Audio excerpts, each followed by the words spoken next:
আসসালামু আলাইকুম, welcome back. নতুন একটা ভিডিওতে সবাইকে স্বাগতম। আশা করি সবাই ভালো আছেন। আজকে বিষয়টা খুব ইম্পর্টেন্ট। অনেকেরই কান দিয়ে পানি পড়ে এবং চুলকায়, পেকে যায়। ওই ক্ষেত্রে কি করবেন?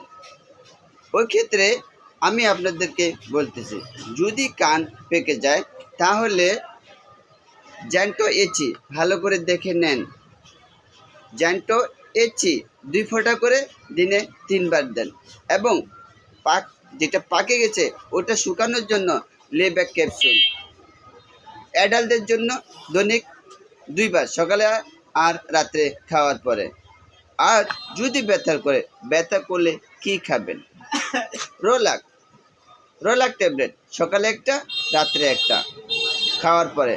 আর অবশ্যই একটা গ্যাস্ট্রিকের ট্যাবলেট, সার্জেল খেতে পারেন, প্যান্টোনিস খেতে পারেন। আজকে এই পর্যন্ত। সবাই ভালো থাকবেন, নিজের শরীরের দিকে খেয়াল রাখবেন। আবার দেখা হচ্ছে নতুন আরেকটা ভিডিওতে। আসসালামু আলাইকুম।